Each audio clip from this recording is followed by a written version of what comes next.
Hello, and welcome to the Bel-E and Scratch podcast. I am your host, Bel-E. And I am your co-host, Scratch. And today, there really wasn't a whole lot happening last week, was it? Not big stuff. Not for us, at least. I don't know about you, listeners, but not for us. No car wrecks. Thank God. No law enforcement involvement. I don't want to talk about that. Not that that's a running theme. No, not really. No, not really. No. Despite how we may sound, we're really not troublemakers. No. I'm not saying that we talk big talk. No, nothing like that. It's just, we know better. I'm a little cantankerous, but... Yeah, there's nothing wrong with being cantankerous and a little agitated from time to time, but there's a difference between being, emotionally upset and, fuck the police! Fuck the police. And you throw a Molotov cocktail at a car. I'm sleeping in my bed tonight. Yeah, exactly. Okay. That's... Because I like my bed, I know you like your bed. And as much as I might want to express myself in a certain manner... Correct. To an icon of authority... We're not famous enough for that. No. I have no interest in being that type of boat rocker. No, not really. Well, honestly and truly, let's just say hypothetically we were in this precarious position of celebritydom. I wouldn't do stuff like hit and runs or drug deals or anything that goes on in Hollywood. Shoplifting for some reason. But I would do stuff I would get there'd be an altercation at a bar because it's a fucking bar. It's a bar. There's gonna be a fight at some point. And, there's an altercation at a bar or a restaurant, and all I do would be have a fishing pole with a string with a donut on the end, waving it in front of the cops, just being a smart ass. This is a Quaker bar. Yeah. And I just pull out Everybody knows that Quakers are pacifists. Yeah, and I just pull out my fishing line with a donut on it, and I'm like, oh, you almost had it. You gotta be quicker than that. Gotta be quicker than that. I would do shit like that. Wow, this is really making you sweaty. Yeah. Yeah, or I pull out a strip of cooked bacon, and I'm like, look, your mom. Oh. No. Hey, I still got that strawberry soju. I chose violets today. Oh, all right. I mean, it tastes good, but for some reason, the strawberry soju specifically is what makes me agitated. Makes you agitated? Yes. Oh, okay. Or, I guess in your experience, sets off what's already there. You bastard. You bastard. That did used to be home plate, yes. What? It did. Yeah, that used to be your default. It was where I ended up. Yeah. Took me a while to... It's okay. No, I'm not saying... It is what it is. No, I'm not mad at you. I'm just telling you. Yeah. No, I get it. Yeah. Shit happens, bro. All right. So, nothing super major on our end happened. And I honestly can't think of anything worth talking about, to my knowledge, other than just me going about my day-to-day and... Things that make you go rawr. For me personally this week. Oh, God. No. Success. Oh. You sure you want to... Oh, wait. You mean the thing? Nothing specific, just in general. I was about to say, you want to let that genie out of the bottle? No, not yet. I was about to say, how much information you want. Actually, I'll let you do that, since this is your thing. No, I'm just saying, things that make you go rawr. Oh. Rawr! You enjoy your successes. Keep, life is, yes. Mm-hmm. Yes. Great quote. Life is like a box of chocolates. You never know what you're going to get. Unless you have the map that sometimes comes in certain candy boxes. Fair enough. And that's actually something that I hate when chocolate companies don't do that. It's how hard could it be? How hard could it be? Or you have two types. This is from a capitalistic standpoint. You have two types of big box of chocolates. You have one with the map. Yeah. And one you label mystery chocolate. I don't know, that way the people who are who are like that Forrest Gump, you never know what you're going to get. They can open that up and it's all cranberry and raisins. And it's like, fuck you, Barbara. You don't get the fun mystery box. You're not getting... But then you notice it's a knockoff title. Yes. What the fuck is Hershey's? Yeah. It's Hershey isn't spelled with a K. But it's got a K. And a Wait Q. a minute. Yeah. Fucking Q. Anyway. This wasn't manufactured in a chocolate country. Or was it? Or was it? Hey, you said chocolate. Hershey's. No, I'm just saying. Look, you said chocolate country, not factory or county. So you get the knockoff chocolate. Yeah. Which, you know. You don't know what the fuck that is. It comes off some mercury stricken area. Yeah, it comes from a place that still believes in applied alchemy. Oh. So, anyway. Yes. So, yeah, the fake chocolate. Ugh. You know, speaking of alchemy, this past week they were able to decipher an age-old Philosopher's Stone manuscript. Oh. They eventually figured it out? Well, they figured out the cipher. Well, let me guess. The secret was the friends we made along the way. You know? You have a gift for benignness. What? Yes, it was whatever was revealed was very benign. You know, in other words, you know, they were like expecting it to be something were, like 6 parts brass, 4 parts tin. You got to kill 3 people to fill up enough buckets to turn lead to gold. Yeah. No, it wasn't anything like that. What? It was something stupid like tree root. Like, I don't mean recipe wise. It was more philosophy. Oh, so the Philosopher's Stone is a philosophy concept, not something made in actuality, is what this manuscript was translated to be. Basically. And my little quip of the friends we made along the way, which is basically a meme at this point, because it's so true. Excuse me. Okay. That's exact. Yeah, I gave you that. That's so that's exactly what this manuscript said. Pretty much. The friends and family we made along the way is the Philosopher's Stone that turns lead into gold. Is your life is life what goes from lead to being gold by the inclusion of people that you love and care for in your life? Absolutely. Fucking hippies. And shut up, folks. Doing all that dope in the lab. Hey. It's called getting results. I guess. Yeah, and I'm halfway calling myself out for that. I mean, outcome. Yeah. Results has a positive spin. Outcome just means you get something. Something. Sure. I mean, it needs a modifier. Yeah. Sure. I mean, here's the thing. I am all about wanting and striving to have, like, positive friends. Because I have had, and I know you definitely know these people, I have had friends in the past who I don't associate with an awful lot anymore. And I'm not talking about the stupid shit that happened a couple months ago in my life. Right. I mean, in general, there is one example of this type of person that I try to stay away from. Yeah, go ahead. No. Oh, I thought you were about to say something. All right. When I was, in high school. Yeah. I was, without giving out, actually I think I have already told the story, not this half of the story, but the event itself, me going to Europe. Yeah, part of it. Yeah, so, I've already told a lot of the stuff that happened in Europe. It was fun, wish I could do it again, but so much bullshit is happening in the world that I'm not really up for it.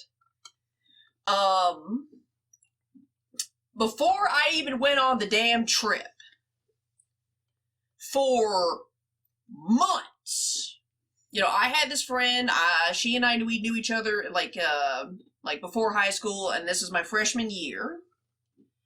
And I do care for her because she seems to hopefully no longer be under a very peculiar set of circumstances that I have only seen in movies. Long story.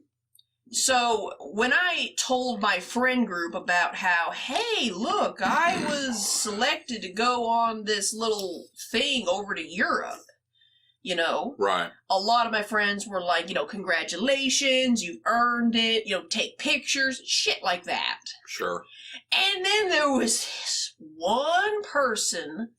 Like I said, I do still care for her. She still has a very special place in my heart because she is a decent human being. But for some reason, not for some reason, I can kind of ponder, she was like, it's a waste of money.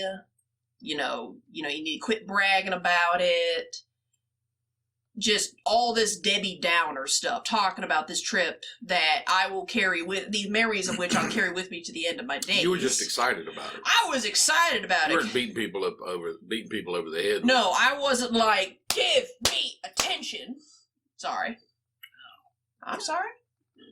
Yeah, it wasn't like just taking a newspaper and just like, poop, poop, poop, poop. There are people that do Pay that. attention to me. No. I know. I mean, I did keep them updated. I mean, you didn't bust into the middle of the conversation and announce it. No. People were like, what are you doing this summer? Well, I'm doing this. What are you doing this summer? Yeah, and I would keep them I'm going to updated. Europe. What? Yeah, I would keep them updated I'm opening for Metallica. Ooh, that would have been awesome. I actually was in the center, like the heart of London, and I tried to find a Motorhead t-shirt, and no one would take me to where they sold them, and I was pissed. That's right. You go away there. Yeah, they just took me to like the really high-end streets where all the decent people shop, apparently, and I was like, where's the band t-shirts? Yeah. I have nothing against that high class. Did you guys come into contact with anything related to music while you were in London? No. See, that's just dumb. That is dumb. That's dumb. They I mean, honestly- you're in a place. well, here's the that's thing. like going to Jerusalem and not entertaining ideas of God. Yeah. London. Yes. London, of all places, which is associated with the Beatles and the Rolling Stones. Technically, I think that's the Liverpool. Sex Pistols. Yeah. And Motorhead. Yeah. You know what I'm saying? Sure, and but the United Kingdom, everything else. Yeah. Judas Priest, Iron Maiden. Okay, and they Yeah. don't take Ozzy. you to anything. Nothing. Nothing. Nothing related to music. And everybody on the planet should know about the London Philharmonic, for crying out loud. Correct. The greatest symphonies. Ew, I've lost the ability to do my PHF sound. I'm in trouble. It's Sunday. So anyway. No. Yeah, honestly, nothing musical. That's a drag. Honestly and truly, the entire. I mean, when you went to Paris, they took you to the Louvre, right? Yeah, Well, everybody except associates a friend of mine, she basically had some sort of like, I think as her blood sugar got too damn low and it freaked everyone out, and so they had to call the paramedics, so we didn't get to see the Mona Lisa. Yeah. So which was kind of a drag. Apparently, she's just decided to But not still, take her insulin. you associate Paris with art. And music and life and food. Exactly. And we experience all that. And same thing with Italy. London is music. London is music. Because no one goes to England for the fucking food, okay? No.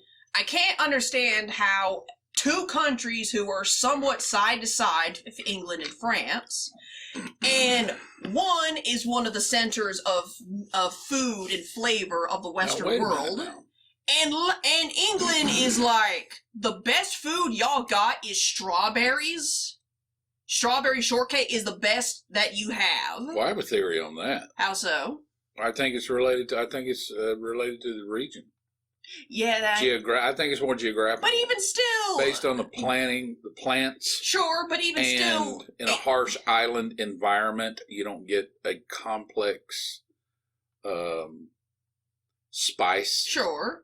But even still, like, England was basically master of the world for decades. Well, yeah, but they plundered the rest of the world, tried all their spices. People always default to their base diet. Sure. No, I get it. I'm just like really? Traveling, going to a steakhouse and ordering a hamburger. Yeah, that's not cool. Like, if you want a hamburger, go somewhere else. Going to a food festival and ordering a hot dog. Yeah. And I love hamburgers and hot dogs. So do I. But if you're going to go into an exotic situation, why not try something local? Yeah, exactly. Yeah. No, but I do. I think, yeah. I mean, we see were what you're saying. only... You didn't go there for the food. No. We clearly didn't go there for the freaking art. You know what we did go there for? What? We were in England. Right. We landed in Heathrow. Yeah. Had a hotel out there. We traveled to London. We basically stayed in England itself for less than 3 days. Uh-huh. And I'm like, we could spend an entire month here and still barely scratch the surface of London itself. You said they took you shopping? Yeah. Did you go apparently that was it. And the changing of the guards at Buckingham Palace. Did you go shopping in Paris? Not really. Did you go shopping in Rome? A little bit. So they took you mostly shopping in London? Yes. Maybe they were exposing you to the capitalistic element of the Well, I mean, if there is... money capital of the planet. Well, I guess that could be part of it, but that's not what I was there for. Because they talk us... What a board meeting that must have been. Yeah, I know. I'm like, I don't care for anything on the high street. Where's the band? Where's the band merch? Yeah. You say band, they say bank. They say bank, you say band. Yeah. Yeah, I'm just like, I don't care. And what was weird is I was most excited for going to England because since this was a student thing, and we couldn't just... Did you wait for a sword fight to break out? No. This was before we even got to Europe. Yeah. Like before we even got to the fucking airport. All right, in our country. Up north? North America, yeah. It's before we even got to the airport. Well, y'all changed planes in what, New York? We went to Chicago. Chicago? Yes, don't ask questions. I don't know why. I don't know why. Or not, no, not Chicago, Detroit. Detroit? Yes. Oh, man, I've been at that airport in Detroit. Yeah, so have I. Wow, it takes a new meaning. Yeah. I used to say I had O.J. Simpson through a airport because he used to do these commercials where he ran through an airport. Yeah, because he was a quarterback, running back. He was a running back. Okay. Yeah. So I can't use that phrase anymore. No, you can't. Just like we can't talk about the police squad movies either because of that asshole. Man, I was thinking about that the other. Not to completely change the subject. Cool. Yeah, not to completely change the subject, but there is a series of movies. Well, and the first season of the TV show, which was anyway. There is Police Squad, the Naked Gun. The Naked Gun series. Movies. The movies, and technically the TV show if you can find it. Yeah.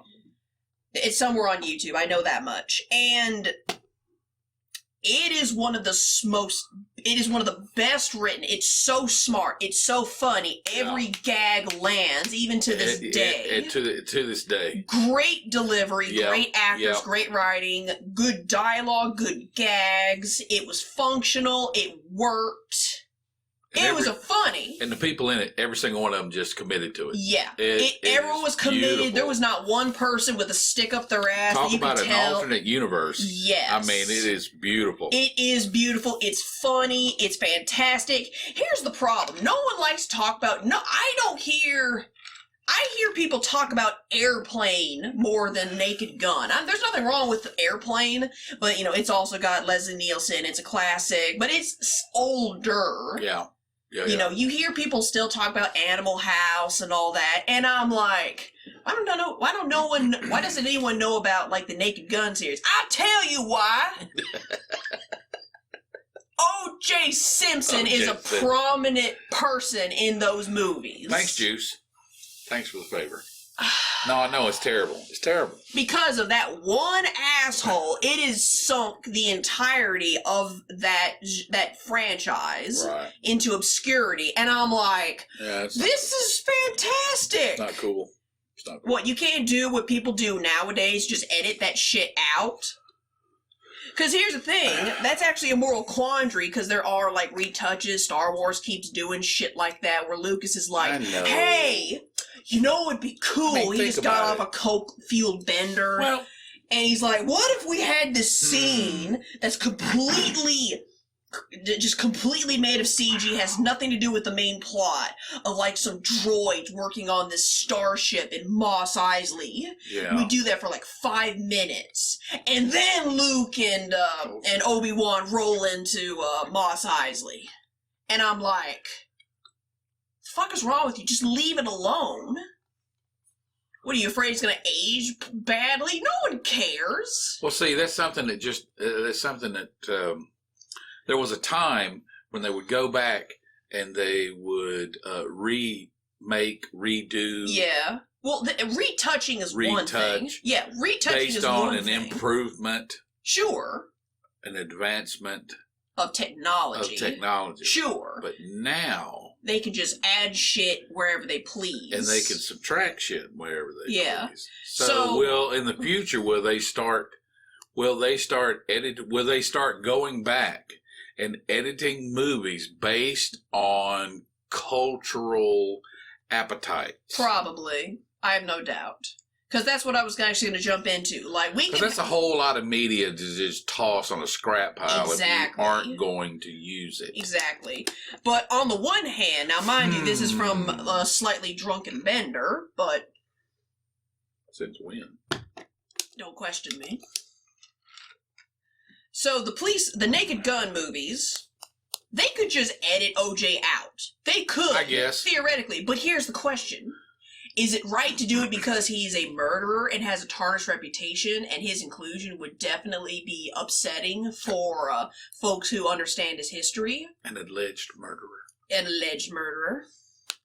Or do they leave it alone because it would be still deemed as racist for cutting him out of it entirely? Yeah, is it racist because you leave it in, or is it racist because you cut it out? Exactly. That's even though he has a checkered past, and the inclusion is clearly part of what sent it into obscurity to begin with. I think they should ask him.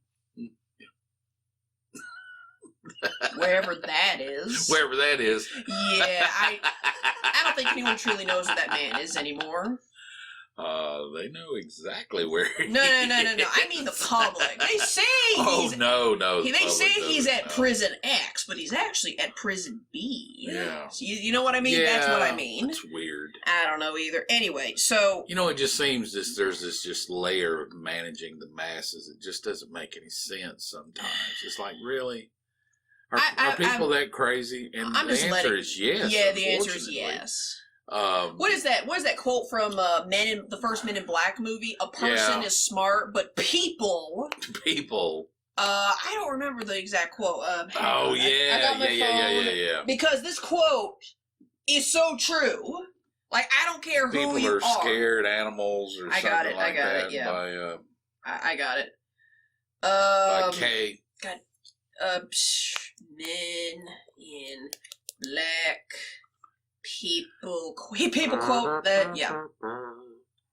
The bench scene. Yeah. It's like Madness of Crowds. Yeah. Which I really need to finish, but when it talks about the tulip, the tulip madness. Yeah. It's quite interesting. That people are dumb, panicky, dangerous animals, and you know it. That's it. People are dumb, panicky, dangerous animals, and you know it. A person is smart, but people are panicky, dangerous animals, and you know it. That's what Kay said. Yeah. And I'm like, that's so true, especially nowadays. Yeah, it really is. You know, it's actually... Well, here's the thing. I'm going to tell you something. Everybody wants to have an argument about the rugged individual versus the collective. Yeah. Well, man, you can't... I can't even be a part of the collective because they'll lose their fucking minds. The collective will never go away. No, it won't. It may go up or down. Exactly. It may go up or down. Sure. Maybe emphasized or de-emphasized, yeah.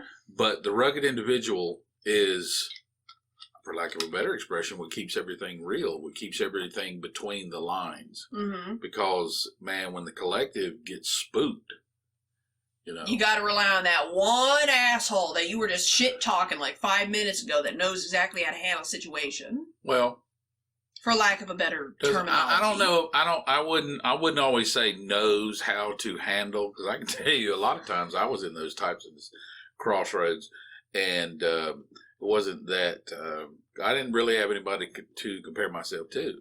Well, you at least understood what not to do. But I understood what not to do. And I figured if I sometimes- worked hard on the other end, everything would work out. Yeah, and sometimes that's what helps. And it did. Yeah. But no, I mean, if you allow the collective to have too much control, I mean, you cannot, in any way, shape, or form, you honestly cannot wipe out any dissent. Excuse me. Not really. Even if it's you can't wipe out civil disobedience. No. Civil disobedience. You are not. You cannot. I don't care. It's always I'm gonna tell you something. exist. If you were of a mindset and involved in an ideology where you think, number one, that you can wipe out due process. Ooh, yeah. Okay. Uh-huh. All right. You are wrong. Your entire pyramid, your entire empire. You're whatever. You're wrong. Yeah. Okay. Everybody deserves due process. Period. Indeed. Okay. That is an inalienable right in a group. Indeed. Everybody deserves due No process. kangaroo court bullshit. No. But anyway. After that. Yeah.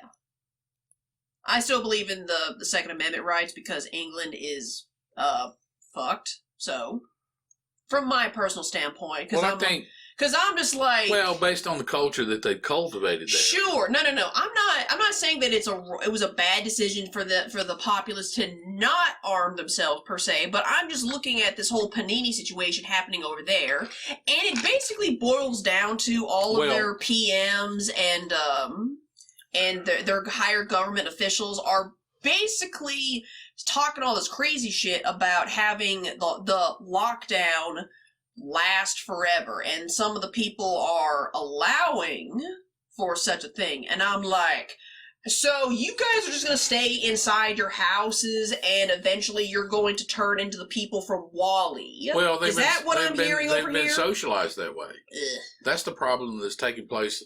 That's exactly the problem that's taking place in North America. Is that people are being socialized? People have been socialized for the independent. Mm-hmm. People are, it's going to be hard. The genie's in North America. The genie's been out of the bottle for a long time. Indeed. And it's something that I have pondered probably over the last 20, 30 years about how are they going to get this generation? How are they going to get this demographic back in the bottle? Because that's basically what they're trying to do. I don't think it's going to happen. It's not going to happen as easily as anyone thinks. No, I mean, I don't know exactly how it's going to go down, but it's not going to go down the way it's projected. No, it's not. No, there is. No, it's not, and they're trying. It's trying to be taken care of as stealthily as possible. It's not going to happen subtly or stealthily. You're dealing with Gen Z. It's a generation that is so nihilistic that you flash just some random shadow people in an abandoned warehouse with the tagline of "Me and the boys up at 3 a.m. looking for some beans." No, they're going to have to get rid of humor. They're going to have to get rid of all the old people. Ugh. Because that is because I know some old people. Those are people that are basically have lived. They've lived through this shit. They were children in the Great Depression. They lived through the World War II, or they were children in World War II and lived through Vietnam. That sort of thing. Basically, you got to get rid of people that have seen stuff like this happen previously. Right. Yeah. You got to, say we go back to, it all comes about mindset. Mm-hmm. Okay, we go back to the whole example of Moses in the 40 years in the desert. Yeah. They had to get through a generation that mentally was. They were mentally still shackled. They were Right. They were pointed in a direction and they couldn't get out from under it. So they had to wait till that era grew old and dealt with their children and their grandchildren and implanted a new idea, a new ideal, a new understanding. And that's basically what's going to happen here. I mean, if you're trying to basically, they're going to have to, whoever they are, there's always a they. Yeah. They're going to have to implant a more submissive, for lack of a better expression, or for lack of a more PC expression. Let's use that, because there really isn't anything better. Not really. So, and we're right in the middle of it. We're right in the middle of it. And that's okay. It isn't so much our association with different events in history. It is during our time. Yeah. To be aware. Yes. And able to understand, discuss, measure, that sort of thing, the world that we live in. I think that's important. Indeed. Can't turn a blind eye to everything. Not every day. Not every day. No, because even though I've decided that I'm like, you know what, I don't care about the news. I don't care what happens. I don't care what's happening in other countries. I'm focusing on me and me alone. And what's happening in the local scene. Yeah, I mean, you gotta do it. Because I'm like, I don't care if the royal family of England is X, Y, and Z. Who didn't know that they were X, Y, and Z? I don't understand what the difficulty is. I don't, yeah. It's like several years ago during the Obama administration, there was like a quote-unquote news leak of, like the president's top 10 hit list. Exactly. And I'm like, of course he's got a hit list. Of course he's got a hit list. Are you nuts? What leader on this planet does not have a list of people that they want dead or imprisoned? Yeah. I'm like, people in general will have a hit list of Get people. up in the morning and go to work now, and then write down the top 10 things you hate about your life, your journey to work in the morning. Where there's that stop sign on Elm, and then if it don't hit Main Street by 6:20, if I hit it by 6:23, I'm screwed because it's backed up. And I can't get there. Yeah, I mean, everybody's got a top 10 list of people that they are things that they don't like and wish were gone. Yeah, gone. I'm like, especially president of the whatever. Fuck. They call the leader of the free world. Yeah, and I'm like, what? An old person came up with that quote. Yeah, exactly. You like that? Yeah. Anyway. And I'm just like, what? He's a person too. Of course he has it. I don't understand. That's the whole. People put their icons on a pedestal and worship them. Yeah. It's crazy. Yeah. What actually turn everything into a god. Yeah. I actually what with a little G. Yeah. Actually, what's funny is I have a friend of mine who he's a pretty good dude, and he and I do talk some. Yeah. But the other day he sent me this article. I didn't read it because I was like, this looks like something that I don't read because I just don't care. But I don't know how to communicate that. You can't. Yeah. You can't. No. Even when you tell them. You can tell them straight up, hey, stop sending me this shit. I don't care. You know what? Yeah. They're going to continue to do it anyway. Yeah, exactly. There's very few people I can be honest about that sort of stuff. But at the same time, the people who I know where I can be honest about that type of stuff, they know better than to do it. God. Does that make sense? It does. Hang on, I'm scratching my leg. It's like, I can be honest enough with this person for them to not send me this shit. Right. But at the same time, I don't say this to that person, not because I want to be rude, but because they already know I don't like this. But this guy, You know, he's a good dude. I see him around. You know, I got no issues against him, honestly and truly. He sent me this LA Times news article about somebody. I'm going to let you read it first, because I don't know who that first person is, and I don't care. I literally just read the title of the newspaper article and decided I don't care. Right. It was something about Miss Ginsburg. The late Miss Ginsburg.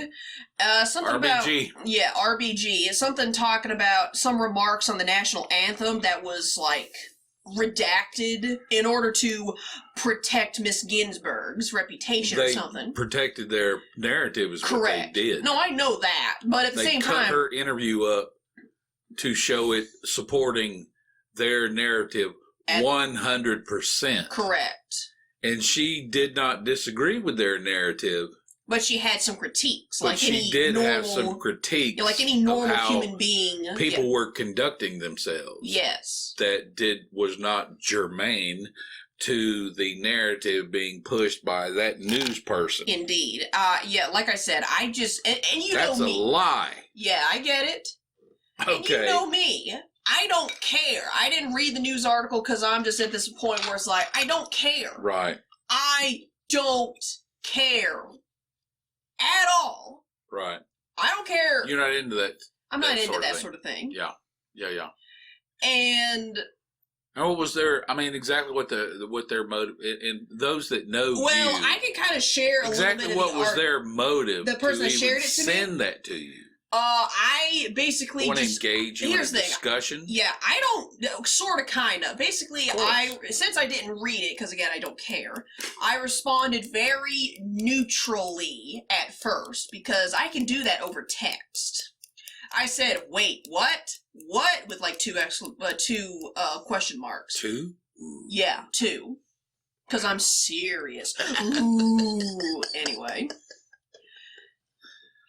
He replied, "Might be smoke, might be fire, just sharing." And I said, "Jesus Christ, I hope nothing more comes from this. So just leave it where it's at." And because that's very neutral for me, because I'm like, he doesn't even give you any ground to grab onto. He just, you know, he doesn't even want to admit his motive. Yeah, exactly.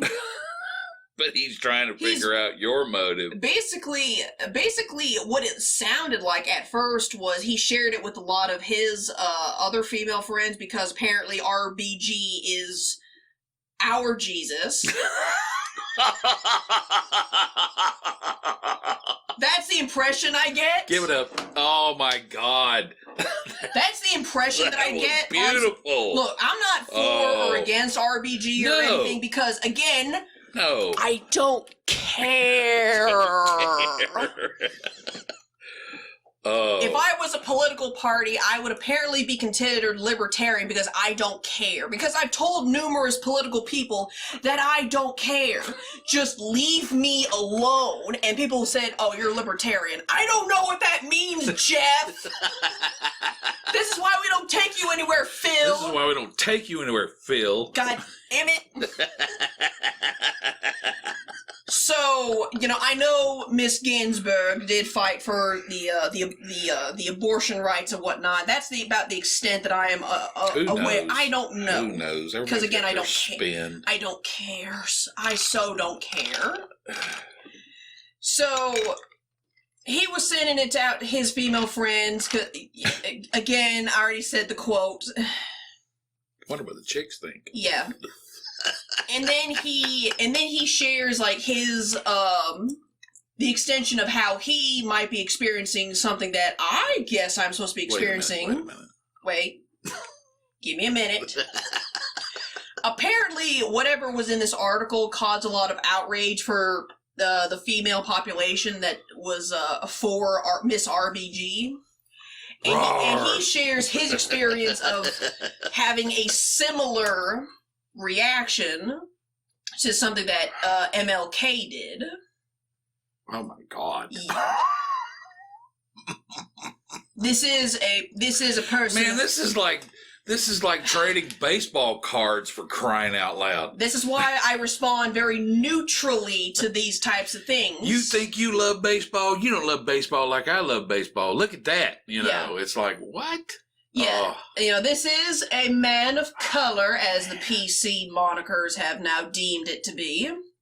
So he mentioned how he also felt betrayed when he had read that Mr. MLK had a legacy of peace tarnished by infidelity. And I'm like, and then I said this to, whoa. I said this to him. Right. I said this to him because I'm like, wait. You're going to let a couple of, anyway, what I said was escapades. Now, granted, these are not good things,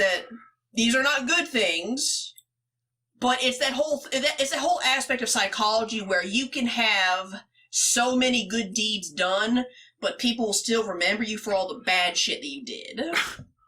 You know? Yes. It's like if Alec Baldwin donated half of his income to orphans and sick puppies, we would still think he's an asshole. It's kind of in that ballpark. Yeah. I don't mean to throw Alec Baldwin under the bus, but hey, that was the first thing I thought of, and I'm sorry, man. I responded to him. Sweaty. Yeah, no, I get it. I responded to him, in all honesty, my philosophy with these public figures is this. I can find inspiration in their words and stories. However, until I meet these individuals, I will assume that they are an asshole. Plus, these folk, famous or no, are human too. They have faults and sins, much like the rest of us. I don't hold anything against them for being less than ideal. There are a few exceptions, but that's how I feel. Right. You know, I said I didn't consider Miss Ginsburg to be a saint, but I wasn't going to dismiss her altogether. Again, going back to that neutrality. Right. And he said that basically whatever she said in the article that I didn't read, it's a bad look. And I'm thinking... Bad to who? Exactly. And I'm like... Bad look to who? Some of us that want to respect somebody for being even-minded. Because not for what I said, for what the Miss Ginsburg had supposedly said. What I don't understand about this debate over who's on the Supreme Court is... I don't care. They're not... Well, I'm not saying that to you. I'm saying that to the universe. I don't know. Right. I don't care about this thing. I'm just saying. I mean, we'd all like to know this person's mindset. Sure. And basically what you are when you edit something like that. For those reasons. Yes. Okay. You are basically, you can't live in a world that might disagree with you. Just might. Just might. Just might. Indeed. So... And then to me, the worst part of that is then you have the stones to point your finger at the other side and say there's something wrong with you. When you have evidence of someone agreeing with the other side's critique. And yet. Just their critique, not their ideology. Just a critique. Just their critique. And yet you can't even deal with that. Yeah, I don't. Her ideology was equal to. Sure. I don't know. To the person interviewing her. I don't know. But she had a critique. That they redacted. Okay. That's... I don't know, man. Like that's bad juju. I know that's bad juju. Get away with that. I know that's bad juju. That's bad karma. Yeah. Okay, if you don't want to talk about reaping and sowing, let's talk about karma. That's bad karma. Yeah. It's bad. Okay? Yeah. And that can't stand. No, it just can't. This is another reason why I say I don't care, because I'm like, this is something that I don't need to be involved in. Right. You know, I basically... And he sent it to you anyway. Yeah. Because here's the thing, I'm basically, I don't want to say that I'm I'm basically spying on the other side of the fence. I'm really not. No. Like I said, politically, I just don't care. Well, I mean, sometimes you have to be, you might be in a position of, you're just trying to remain objective. Exactly. You know, I'm not ready to, well, see, and I'm beginning to understand that, see, humanism in itself is its own religion. Yes, that is true. And humanists would disagree with that. And that's okay. Doesn't matter. Yeah, it doesn't matter.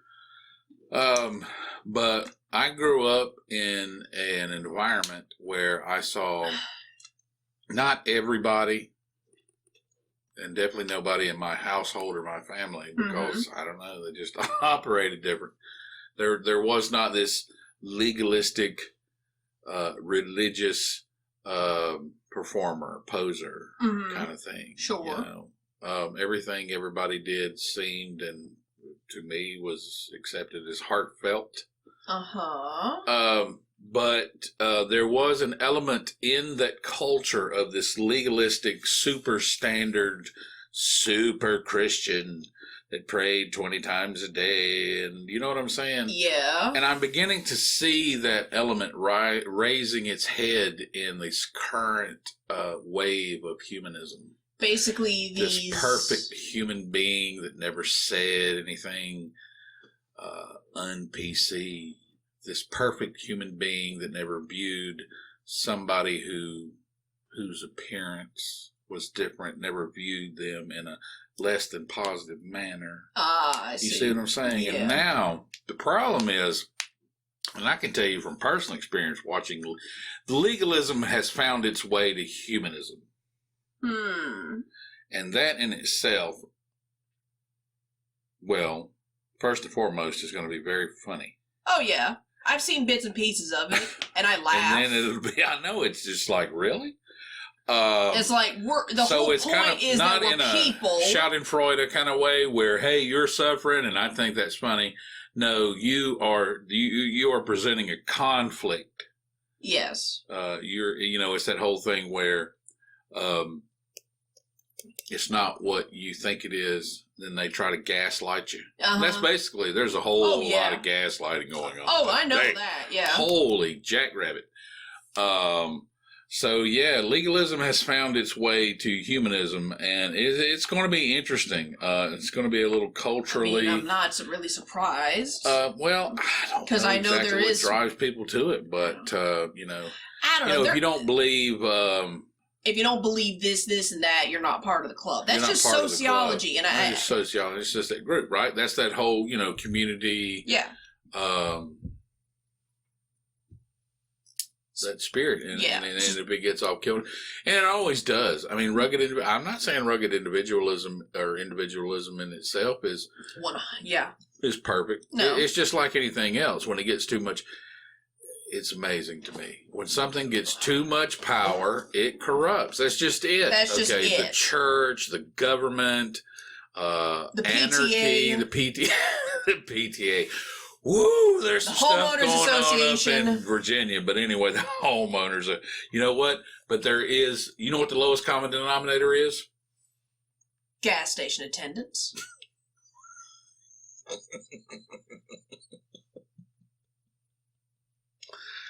All right, I can't argue that. But there's always a Karen involved. Well, a group of Karens is called Homeowners Association, so... Yeah. There's always a group, Karen. Yeah. Wait. Look at all this stuff that's going on, especially with somebody that just resigned from a school board that's been in the news. Man, there's just these Karens, and I can tell you from doing that, there's these Karens. And there's always been these Karens. Okay? Oh, I know. I can tell you, we just now have a word for it. We just now have a word for it. Well, no. And I didn't create it. No. Here's the thing. The word Karen... every time it was said. No, the word Karen... The word Karen is, yes, it is a relatively new word is no within longer the a last name, 5 it's years, a word. absolutely. Sure, but here's the thing. We've always had a word for Karens, Yes. even in the past. It's called calling someone a bitch. Bitch. But you can't do that But in bitch certain is a very circles. general term. Yes. Okay. Like, you call a woman a bitch for several reasons. You call a dog a bitch for a specific reason. You call a dude a bitch for a lot of reasons. A lot of reasons. But it's very broad. It's like painting with a bowling ball. But Karen... but Karen is like... Karen is like using some sort of Italian fine-tipped paintbrush. There are definitely specific characteristics related to the term Karen now. Yeah. And they have always existed. And they have always existed. They're out from under the bitch umbrella, because now they're their own herd. We've identified them scientifically. Science, bitch! Anyway. Caritas, pain in the asses. Would be the Denomine patre. That would be the Latin term. Yeah. You bet your assic. Yeah. Honestly, what kind of confounds me is, so far, I mean, obviously there are male Karens, but we can't really find a definitive way, like a definitive name, because I've heard Darren's, because it rhymes with Karen. I've heard Chad. No, not Chad. That's something different. There's like... Oh, I like Darren. No, I hope they don't use that. I've heard Darren. I've heard, Tyler in some circles. I've heard, Tyler might take off. Yeah, Tyler might take off. I've heard, oh man, what was the other one? It's not Chad, because that's something else. Chip, Chad, Chet. Not Chet. It was, Chad. Probably Ted. Probably. You know, it was something else. Hang on. I'm gonna look up Urban Dictionary, because that's like the one place. If there is... Shut up. There have always been Karens. There have always been Karens. Hang on. I mean, you keep talking about it. I'm going to look up Urban Dictionary. I started working ER in 1993. There have always been Karens. When we lived in California, they were all over the place. That's why I hate California. Out there in Marin County. That's why I hate California. I hate the people. Well, the only thing that I saw, good thing that I saw Karens accomplish. Yeah. Was like when you were in the grocery store. They would get some more cashiers out there, buddy. Yeah, that's... So I got to give them their due. Yeah, got to give them their due. Yeah, that's fair. Other than that, load. A concerned citizen with a cell phone, nah. Nah, lady, you're getting everybody's nerves. Okay, I tried that. Yeah, I'm just glad. I'm just personally glad that there is a word for it now. They are. It's you're right. Because now you really could have benefited it when you weren't my age. Well, it's a very profound transition in the cultural lexicon. It really is. I mean, 500 years from now, they're going to say, "Shut up, Karen." Mm-hmm. You want to take a chick off? Call her a Karen. Oh, yeah. And even if her name is Karen. And the last Karen that I met was if anyone... I've heard Richard being used as male Karen, but... yeah, I know. 2 syllables. There's Brad. No bite. It's too long. It's gotta be short. Yeah. And there's Brad. Ian. Brad's not bitchy enough. Ian's too English. Yeah, I know. There's really not an awful lot, so... No. It's out there. No, there is, because otherwise it's we'll find it. Oh, yeah. Yeah, anyone who's still named Karen, you need to change your name, because I don't know anybody that... I mean, they're definitely going to pull the other name, the middle name, or... Ken, whatever. No, I mean, Ken is a male Karen. Kent. Dick. Kent. I don't know. This is Jesus Kent. I loved Real Genius. It was a great movie. Indeed. But, I don't know. I tried. So, I don't know. Yeah, anyone who's still called Karen, you need to change your name. Absolutely. Cause it's not worth it. It's not worth it, man. Not anymore. We need to let that name become its own nomenclature. It's Who's not a gonna name. Stop it. Yeah, it's not a name anymore. It's now the term. Does that make sense? Oh, absolutely. But anyway, so it. That was a pretty good run. Yeah. I don't know, but I'm just kind of splayed out of, or I'm kind of running out of ideas. Oh, I know what I could talk about. What's up? Something that. All right. Something that you need to watch. Yeah. And it's not Superman and Lois. Well, yes, but no. All right. Yes, something Are you else. talking about? Did they update that series? Yeah, they re-upped it for season 2. I haven't seen it. I have it on my thumb drive. Oh, it's on a different platform. Yes, that it's I on don't subscribe CBW. to. Yeah, it's on CBW. Oh, okay. Which is why I'm like, CBW. No one has like see. First of all, no one's going to subscribe to the CBW live streaming platform when there's already Netflix and Hulu and Disney and et cetera, et cetera, et cetera. Sure. You see, Right. You know, I'm not against, you know, news stations and studios having their own live, like their own streaming platforms, but it has to be cheaper and far more easier to like sign an agreement with one of these major streaming networks. Does that make sense? You don't have to build your own fucking website and have dedicated server room to it. But anyway, and we don't really have stuff like a satellite box anymore. No. Thank God. Thank God. And a lot of people are getting rid of their own satellite boxes and whatnot. So, because, you know, TV is going the way of the dinosaur for, the version of what it used to be is going the way of dinosaur. Anyway. I don't know. So, I've had my, online Buccaneer friend acquired me the first season of Superman and Lois. And I tell you right now, it is good.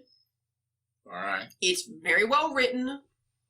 Clark Kent, Superman, is not some pensive asshole like he is in the movies. Thank God. Yeah, here's the thing. I don't mind Henry Cavill. I don't. I don't expect to be a frat boy or anything. Yeah, no. That, I never expected the DC Superman to be like some ass clown or anything like that. But it's like, he's not Jesus, and Jesus probably wasn't this pent up, you know, nihilistic looking asshat. Right. That he doesn't smile hardly. Really? No. He doesn't look like he's having fun. I mean, Henry Cavill does not look like he's having fun. I mean, physically, he had I think that's just... He physically looked the part. Oh, my God. Like, to a T. To a T. He was physically perfect. I disagree with the direction. Yeah, I really disagree with the direction, too. Like, I'll tell you this one scene from, like, the Rob Schneider Man of Steel movie. Okay. There's, like, a part where Clark basically, he... fishes his ass out of the ocean. I forget what happens, but he basically is in the water, and now he's not, and now he's back on shore, and he's naked because I guess there was like atmospheric. Because there were chicks in the audience. I guess, you know. Hey, I appreciate that. Hey, I do. I appreciate. I know why it's there. It's called fan service. I appreciate it. Yeah, a little bit. It's okay for everybody. It's not gratuitous, sure. Yeah, because you got to go to a different movie theater for that. Yeah. Yeah. Oh, sticky. Yeah, that's basically in the land of the Quentin Tarantinos. You got. He's not specifically the culprit, but there's a different audience for that. Anyway. So in the movie, what essentially happens is he's like at some, I guess they were fisher people, like a family's house. Like, there's a house on the shore of the ocean, Yeah. and there's these clothes on clothesline, back when, it was like that. Yo. So he just runs up and steals the damn clothes, puts them on, and it goes on to the next part of the movie. Now imagine, if you will, that scene could have been so much better, how small it could have been. Right. Because part of Superman's appeal is not purely because he's essentially an unstoppable force. Let's face it. Unless you got that green nuclear rock, you're not going to do anything to him. Does that make sense? Trying to create a vulnerability about him. Or you're trying to make him, you can't relate to him, but perhaps you can sympathize to him. Like, you have to create some kind of relatability or sympathy, that word. Sympathy for a character. Yeah. And part of the draw, at least with, say, a good example is the first 2 Christopher Reeve Superman movies. Because the other 2 sucked. Oh, yeah. Where... No, they were good. Yeah, they were good. The first 2 were fantastic. They were fantastic. But the thing is, you knew Superman was unbeatable, unless he had the nuclear rock. Right. And that's it. Yeah. Really, honestly. Yeah. So... when you give a good writer Superman, what they'll do is they will... basically, for lack of a better term, exploit Clark's, again, lack of a better term, his humanity. Sure. Yes, he's Kryptonian, he was raised by human parents, shut the fuck up, fanboys, but basically you make him act like an actual nice person. Right. How that scene in the Zack Snyder film that I just described could have gone is, had Mr. Henry Cavill as Clark Kent Superman, or this is before Superman, I think, but he's Clark. Whatever. Mm-hmm. He goes up to the cabin, knocks on the door, maybe the wife or the husband or someone comes to the door, someone that lives there, and Clark's like, hey, I'm really sorry about this. I've had some kind of incident and the water's really cold. You're not supposed to wear wet clothes. Could I please borrow some, clothes that you don't need, so I can be on my way, Right. He doesn't need to ask them for shit. You know that. Right. Yeah, he could have just taken the clothes and burned down the cabin if he wanted. Sure. Because who's going to stop him? No witnesses. Exactly. You see, you understand what I'm getting to. But that shows humanity in a sense that, he's kind of a dork. He's polite. He does ask before he just takes some people's random shit. Is that the way it went? No. That's how it could have been. Could have been. What they showed in the movie, he just washed up on shore, he sees the clothes on the clothesline to this family's house, and he takes, some of the, obviously, father figure's clothes and just moves on with the plot. Mm. But, say, in, the Christopher Reeve movie, there were parts where he would, talk to civilians, oh, don't you worry, I got this, please stand back, and then he just spin himself around really fast and drill into a hole into the ground or something like that. But he wasn't naked. He wasn't naked, I know. It was like the 70s. He couldn't really do something like that. But that's what I'm talking about, you see. Right. So in Superman and Lois, the guy they got playing Clark, or Superman, he's not this brooding, melancholic dickhead. He's not like discount Superman. Okay. He acts like a fucking dork. I'm not joking. One of the first things you see in the first episode when he becomes Superman, when he starts actually wearing his initial version of the costume and is out saving people, there is a scene where this car gets flipped off of this overpass and is about to crush this young child. And the kid's wearing a baseball cap. Right. And the kid being 6 or 7. Apparently kids don't understand what gravity or death is at that age, but I'm not going to talk about that. Not really. I'm going to trust you on this because you've been there. He's just looking up at the car about to turn him into a stain on the street when Superman comes and catches the car, and, you know, the wind from all the exertion and the friction and inertia and physics knocks the cap off the kid's head. Oh, that's cute. Wait, it gets better. Superman puts the car on the ground, you know, upright like it's supposed to. He goes over, he picks up the kid's baseball cap and puts it back on his head. The kid says, "Wow, thanks. I like your costume." And Superman says, "Thank you. My mom made it for me." And he flies off. As the kid's cap gets knocked back off because it's the wind from Superman's flight, as the kid stares up at Superman as he flies away. And I'm like, that moment right there, that was what sold me. Because, you know, the past couple years I had been used to basically they turned Superman into like a brightly colored Batman. He's brooding and melodic and introspective. I've definitely taken a cynical spin on it. Yeah, DC Comics, they all kind of jumped on the whole, you know, the whole dark aspect of the Batman. Yeah, which that seemed more fitting, you know. Right. Because he had a traumatic childhood, saw his parents get shot in front of his face. That was a whole bunch of trauma that clearly no one knew how to deal with because he turned into Batman.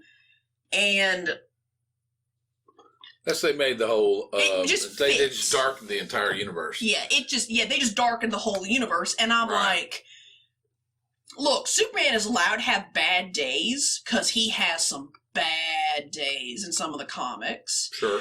But not all the fucking time. You see what I mean?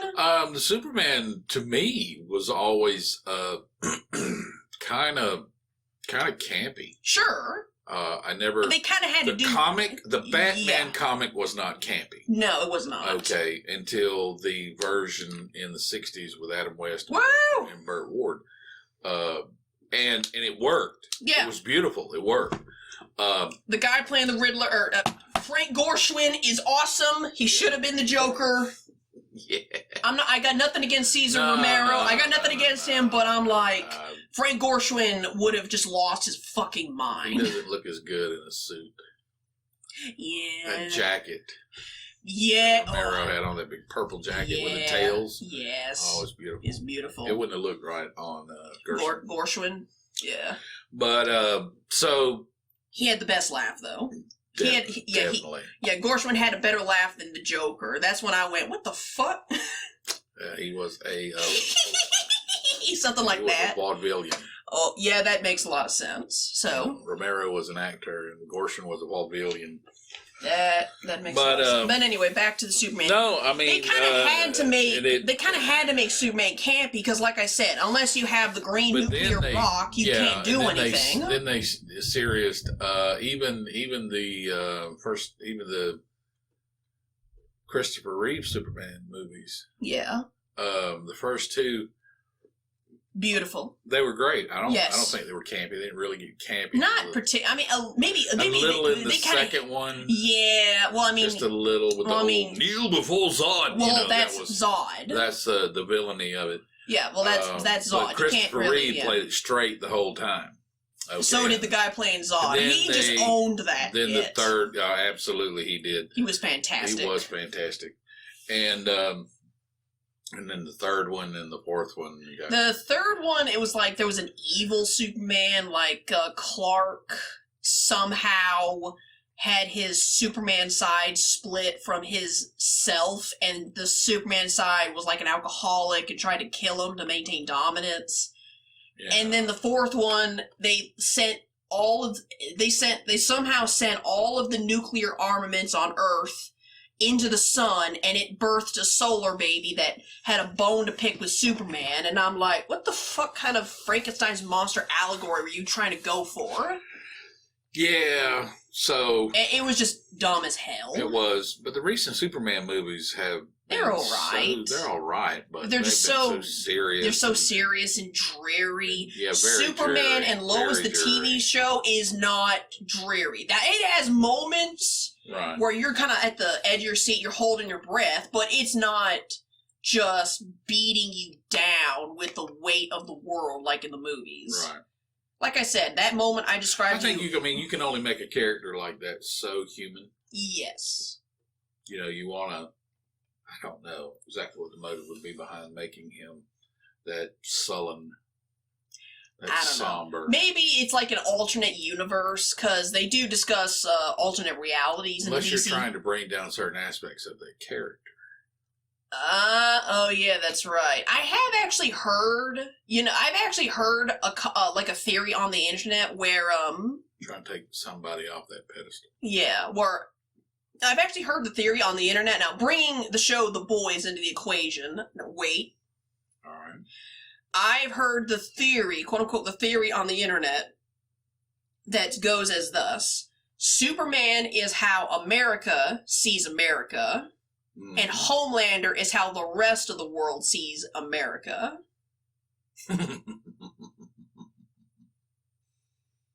So I can understand that. I can understand that too. I agree with it totally, but I can understand that. I can understand aspects of it, and to some people, well, some countries and I don't entities, think it's unique it is true. I don't think it's unique.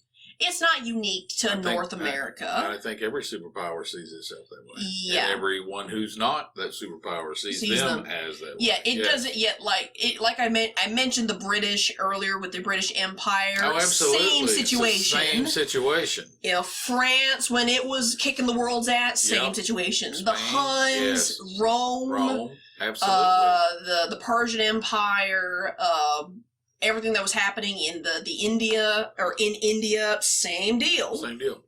Yeah. That's not a unique trait to North America or America in general. That's every dominant superpower that basically is number one.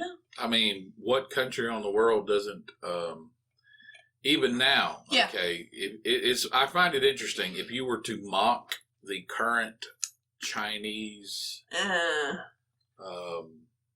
anything, yes, you would be assigned a negative word description. I know, but you can do it to Russia without any punishment. Yeah, exactly. So I'm like, what's the difference? What's the difference? So it's got to be this one specific entity. Yeah, there's some kind of dynamic going on there. I don't know, man. Back into the whole you don't care about politics. Exactly. I just find it interesting. That's all. That's fine. That's all. I just don't care. Because I got better stuff to do. Yeah, it's not because I don't feel for this plight or that plight. I just have personal stuff for me to get through without having to worry about this problem, this plight, this panorama. Right. You see? If you don't work, I think it's not complete apathy. It's, hey, I have enough problems. You have enough problems, pointing at you. Yeah. This person over here, who doesn't exist, and pointing at a wall, this person over here has enough problems. Why don't we focus on that so we can feel secure and safe in our own little pocket universes, so to speak? And then we can worry about whatever the fuck is happening way over there. But anyway, so... Bully. Okay, I wasn't originally trying to talk about Superman and Lois. You need to watch it. I have it on my flash drive. We could pop it in there if you want. Eventually. Yes. Yes. Watching a game later. Aww. Yeah. Anyway. No, actually, the main thing I wanted to talk about that you need to watch. Are they half-hour or hour episodes? Hour episodes. How long are they? How many you got? I think 15 or 16. Wow. Yeah, and they renewed it for season 2, and I'm like, yes! This is like the best show! Because leave me alone until I watch it. No, yeah, I'm not going to leave you alone till you watch it. You need to pick a day this week. Uncle. No, not going to work. If it wasn't good, I wouldn't be pressing it this hard. No, if it was just, hey, there's a hot dude playing Superman, and there is, then I would just leave it at that. Is Lois Lane a brunette? Yes. Oh, wonderful. Okay. All right. I'm in. So, she bears an almost striking, not quite twin-like, but almost striking resemblance to, oh, what's her name? She was the Lois to Christopher Reeves. Oh, yeah. Yeah, you know what I'm talking I know about? exactly what you're talking about. Yeah. I'm hoping nothing bad happens to her. But anyway. Yeah, she kind of looks a little bit like that. All right. So, you know.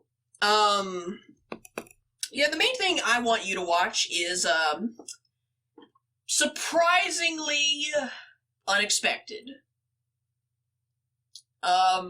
It is the pro shot of the SpongeBob SquarePants musical. Musical? Yes. Is it animation? No. It is people. People on stage in costumes? Yeah.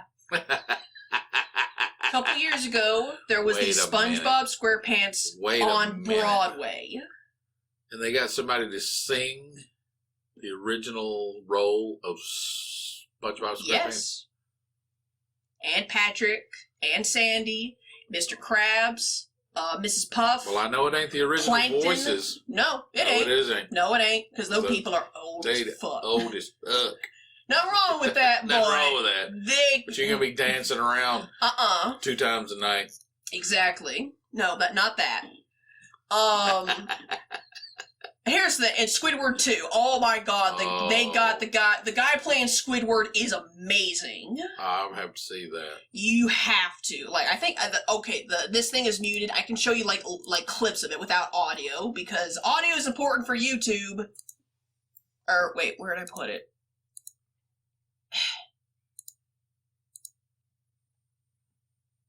God, everything's yellow. Yeah, it's an interesting screensaver. Thank you. It is it's from Stardew Valley.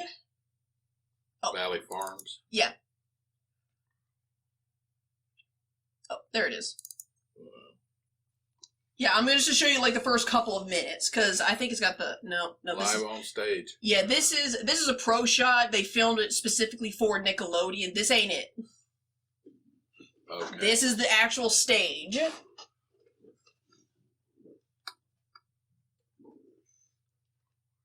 They basically recreated the Broadway show. A dude in a tutu, of course. Yeah, don't question this, man.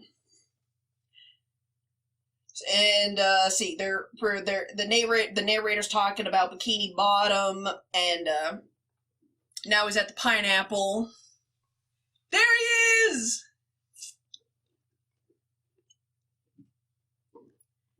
There's a Sponge Boy. Oh, he's not wearing it. He should be wearing a big square thing. The thing that I like the most... He's a redhead. Why is he a redhead? I don't know. Match the tie, I guess. The thing that I love the most about this musical is not just because it's good, not just because it's just so solid and everything. Right. It's kind of got this very loose feel to everything, very DIY sort of deal.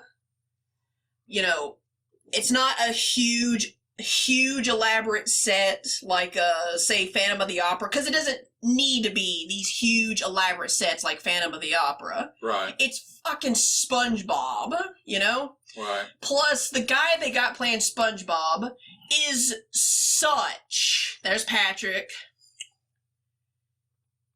He is... The guy that got playing SpongeBob is such a beacon of positive radiance that I want to be friends with him. All right. He makes me smile. The guy playing SpongeBob, his interpretation of SpongeBob makes me smile so much and fills me with such happiness that I'm like, I want you to be my friend.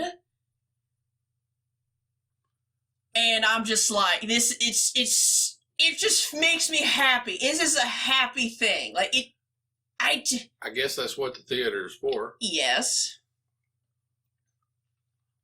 I don't know. I thought they did such a wonderful job with this. Cool. And I'm so sad. Oh, wait, Squidward's about to pop up. All right. it makes me so sad that I completely dismissed it when it was coming around, because I was like, man, SpongeBob, really? Because this was back when this was, yep, that's Squidward. And of course he has a clarinet. Look at his costume. Oh, that's neat. Yeah, that is ingenious. He's got 4 legs. And you know what's else? Just a little spoiler, he can tap dance in them. All right. Well, can't think of anything more entertaining than a tap dancing octopus. It's honestly impressive. So, Cool. hang on. Cool. There's Sandy.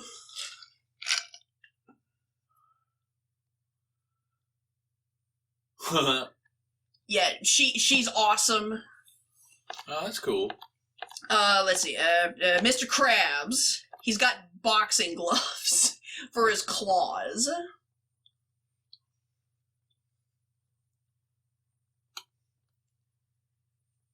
And I'm like, this is perfect. I love the boxing gloves, because how else are you gonna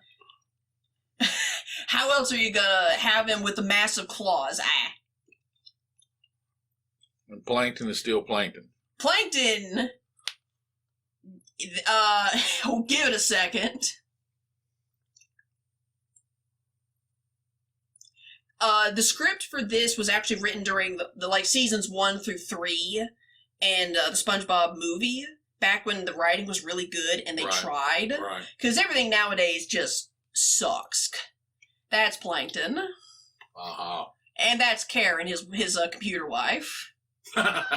Remember Karen, his computer wife? Yeah, I remember Karen. Yeah, that's her. Karen. Yeah. There you go. There you go. Too funny. Yeah, Karen and Plankton are actually my favorite people in this show. Oh, yeah, because they really get to ham it up. Oh, yeah, and they do. Oh, good for them. Yeah. Actually, if there is one thing that makes me... It's something that... It slightly makes me uncomfortable, but at the same time it makes sense because they're married. Right. There's like this weird downplayed sexual tension between Plankton and Karen. And I'm like, well, they're married and they're together and that's canon, but it's like, guys, kids are watching. All right. So, I don't know, man. Cool. That's neat. So this was written. I'm actually kind of sad that I completely dismissed it when it first came out, because I'm like, man, this is some bullshit. You know, you got Frozen on Broadway, which ain't that good. No, it's not. And you got all this other dumb shit on Broadway, and now you got SpongeBob. Man, what's the matter with you? No, SpongeBob SquarePants musical.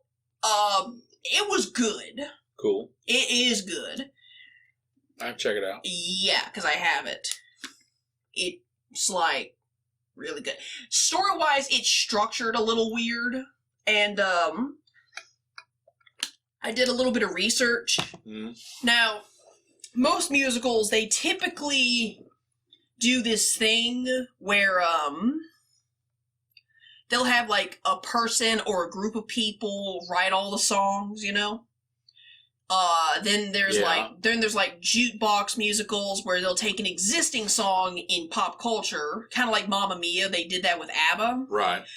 I don't care for particular groups.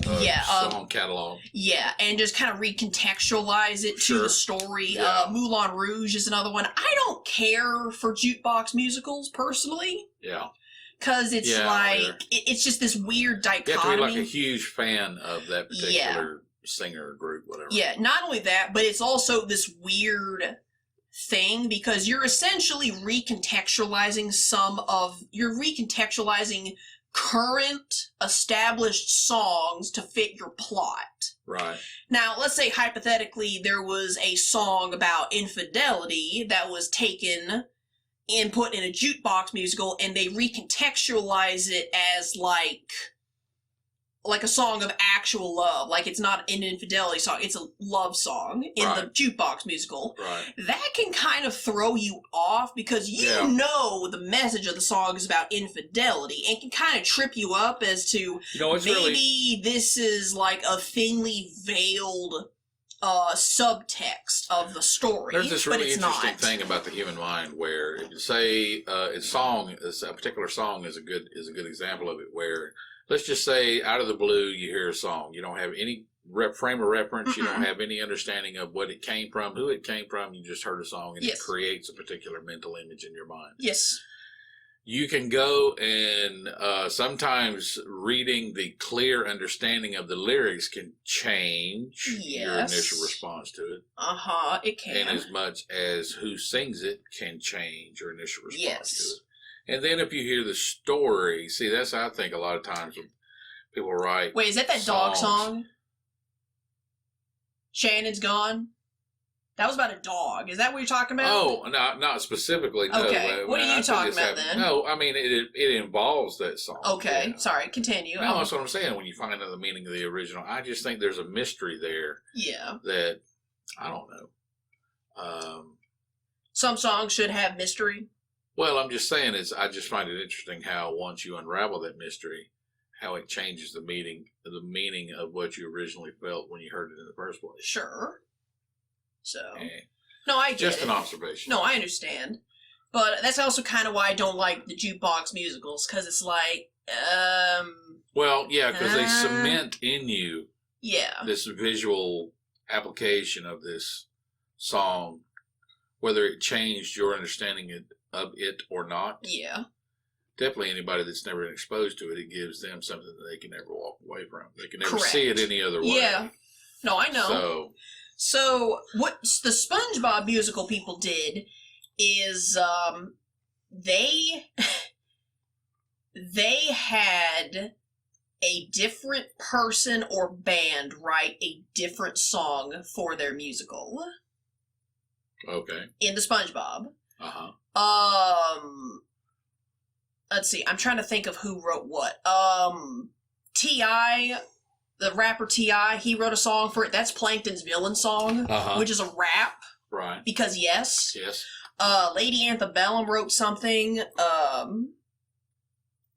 Here Be Giants wrote something. David Bowie wrote a song for it. Really?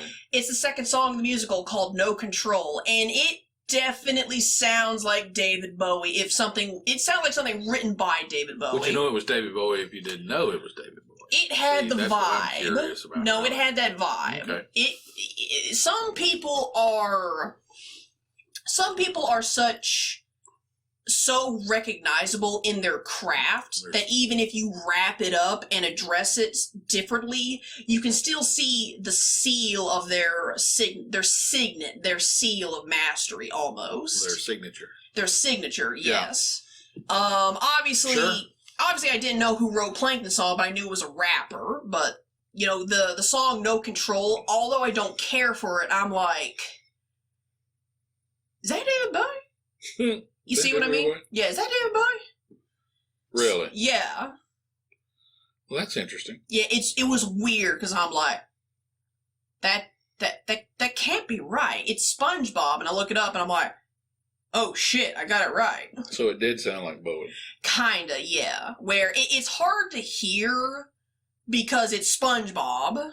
Sure. And all this other shit is happening, but... Right, you're being distracted by other things. You're not necessarily... Yeah, but at the same time, it's like, huh... It just made you wonder. Yeah. Also, another reason you need to watch SpongeBob musical... The lady playing Pearl, Mr. Krabs' daughter, the whale, Pearl the whale, that lady can sing. She's a big girl. She's a big girl, big black girl, and she can sing. Yeah. Oh my God. Yeah. It's heartbreaking. Ow! They can sing. Yeah. Oh my God. She is fantastic. Good for her. Yes. So it's just a really good production altogether. Yeah. And I am excited, and I am happy that it exists. Patch of the Pirates in it, too. Really? Yes, they actually got, for this particular recording, they got Tom Kenny himself dressed as Patchy the Pirate. Okay. All right. Because they could. Sure, why not? In the normal stage show, I looked it up, obviously it wasn't Tom Kenny because he had other stuff to do, but because this was filmed for Nickelodeon, by Nickelodeon. They brought him in. They brought him in, because he was probably like 2 rooms away or something. Sure. You know? Yeah. And I know that this was filmed like a couple years ago, but he still looks kind of rough. Which is unfortunate because he's a great voice actor, dude. True. Very versatile, and I'm like, this guy is like awesome. So, there you go. There you go. You got 2 things you need to watch. You got a musical and you got Superman. I feel persecuted. No, you don't. Not really. Also, the matriarch is not going to watch the musical. She won't watch either one of them. I know. What? No, she has to watch. She might do Superman and Superman Lois. and I know Lois. she's not going to do SpongeBob. No. She hates SpongeBob. No. With good reason, but still. I don't know. I got into SpongeBob pretty early. Yeah. Well, I gotta ask, I know it was you, me, and Bro. We went to the theaters to see Yes. the SpongeBob SquarePants movie. Yes. I don't know if I ever asked you on air, but while we have a couple minutes before we gotta close out, what was your reaction to the bar scene, like the intro to the bar scene, when SpongeBob and Patrick find the paddy wagon, and they're like, the key, where are we going to find it? You know, Patrick says, someone gets launched out of a window in a perfect arc, and then they look inside, and you hear Motorhead as they look inside the Thug Tug. You must have been ecstatic. I thought I was the greatest dad on the planet. I had my children in this theater. I was excited about it. Uh-huh. And that was just icing on the cake. Oh, that must have been beautiful. That's fucking fantastic. Because that was their approach for the whole film. Yeah. You know, it's kids, but Motorhead. But Motorhead. Yeah. Oh, it was great. Oh, yeah. Like, in the early days of SpongeBob, and I don't know what happened. I don't know if they fired a bunch of people, a bunch of writers, or they just stopped trying, because it's like, the copyright mouse, where it's, just perpetuating, like, it's infinite perpetual energy at this point, you see? Right. But, yeah, SpongeBob in the early days, they would do some stuff. They would. Like, I think I already talked about they had Pantera on the TV show. Right. Not actually on the TV show, but one of their songs on the show. Right. You know? And here's the thing. I know you and I don't particularly care for Pantera so much. Yeah, it's like, all right. they're okay. They're okay. You know?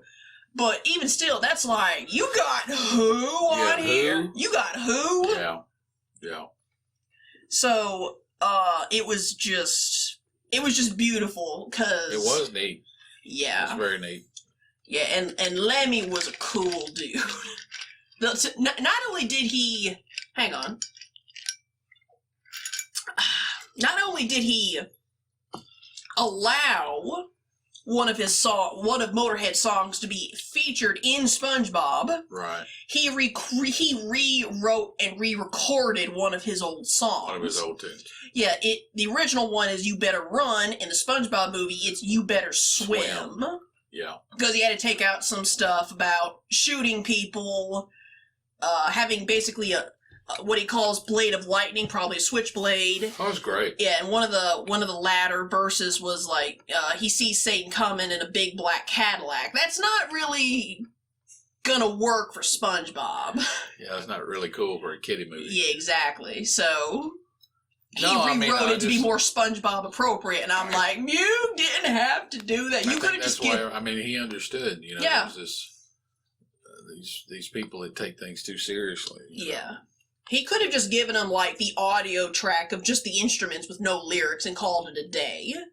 That was like an easy couple of grand right there, but no. A couple of grand, nothing. He probably got paid somewhere between $250,000 and $500,000. Well, that's what I mean. Like, that could have been an easy job, but no. He went back, re-recorded it, and rewrote the lyrics to be more appropriate. Yeah, nobody to SpongeBob. else. Like, well, I think that's a sign of respect to him. Yes. Because nobody would cover Motorhead in a situation like that. No.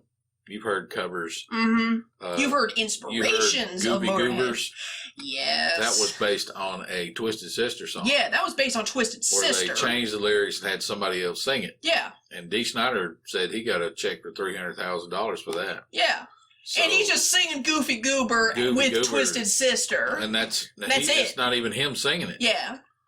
So they had Motorhead, Lemmy, rewrite the song, re-record the song, and then put that song in the movie. Yeah. I'm sure he made more than $300,000. Oh, yeah, definitely. Definitely, so. But I just love it because that just shows how cool he was. He was a cool guy. You know, the one last thing about Lemmy, are we running out of time on this thing? Getting there. Okay. One last thing is I remember around, and I found the video later. It was around the time of Lemmy's death when they were having the part of the part of the wake when they're, you know, everyone's making speeches about the guy that just died, you know? Right, sure. That part of the wake. And I saw 2 videos from that particular instance. Yeah. One of them was like Dave Grohl of the Foo Fighters and Nirvana and Queens of the Stone Age and whatever 5 other bands he's involved with. I don't know. True. So, no disrespect, just no. I'm like, I know him from all these different bands. He just get bored and just started hopping, or is he in all of them all the time? I don't know. Anyway. Talented guy. Yes, he is very talented. Respect. He gave his speech about how when he was younger, he always viewed Lemmy as like this badass cowboy wearing motherfucker rocker, right. You know? Uh-huh. And how when he eventually met Lemmy and got to know him, and he said now his opinion of him was he was a badass cowboy hat wearing rocker motherfucker with a heart. Right. And I'm like, yeah, he was. Yeah. So, and then there was the other video from this event. You know who's this speaker? No. Triple H. Oh. You know why? Sure. His theme song.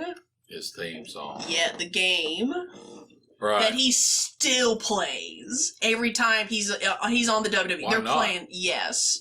He said that when he was about to go into, you know, when WWE came to him and they were like, hey, you know, it's kind of time to like re-up your theme song or something like that. Yeah. Because every now and again wrestlers will change their theme songs. Sure. It happens. And